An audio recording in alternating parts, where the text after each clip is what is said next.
It is the season of gift giving, of course, and it's not just for close family and friends and those you love.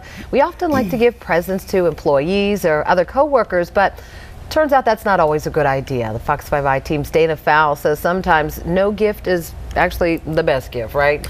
Yeah, and you know, you probably have a good idea of what some people want, like your kids, you know what they want, or even your spouse maybe, or what your in-laws might need. And of course, you're close enough to some friends to know what kind of gift will make them laugh and not offend them. But beyond that, gift giving gets tricky. I popped over to Emory University's Goizueta Business School, where they are looking at this very topic. Assistant Professor Morgan Wade starts with this. Gift givers are motivated to please. They really are, but that's not enough. Listen in. They want to make the recipient feel known and loved, and oftentimes they give gifts that, despite the fact that they have the best intentions, end up being pretty disappointing to recipients because of those two motivations. Here's the problem.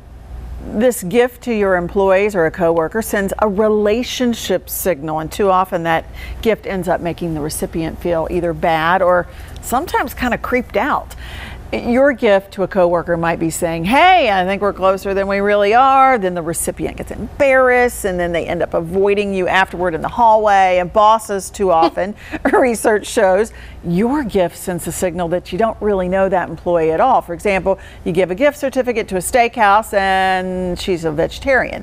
Or your gift cards to a restaurant, and this one's very typical, that's not even in the area where the employee lives. Or your HR department dictates a gift card to a pharmacy chain, and you end up feeling bad because that's what your 10 years at the company means. Well, that can fall flat. What we found is that it's worse than giving nothing at all. Because it can be offensive. It's offensive. It's offensive. Right. It's devaluing is how we say it. We feel devalued. Okay, so it's the holidays. What are you supposed to do? Well, again, the marketing research they're working on at Goizueta Business School shows that people prefer acknowledgement, which by the way is free. Write your employees letters or cards. Talk about how much you appreciate them. Details though. Mention something specific about a project and who that employee, or how that employee rather, made it a success. They want to feel appreciated more than having a gift that attaches a monetary value to the relationship. So that's not a bad thing. That's not. Okay, so that means you do not want this $100 gift card from the thrift shop that I was going to get for you.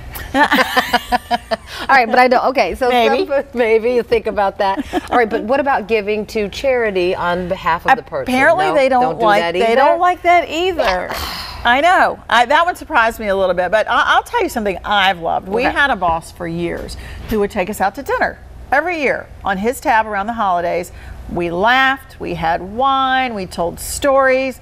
He picked up the tab. That is a good gift. That was a great gift. It was better than the one when I was just broke as I could be. Yeah. And we got $5 coupons to Arby's. Okay, we know that was not here. That was not here. That's a deal. Long time Although ago. at the time I was broke and hungry, so Understood. I did use it. But, of course. But all right, things to consider though. Dana, things to consider. Appreciate that information. All right.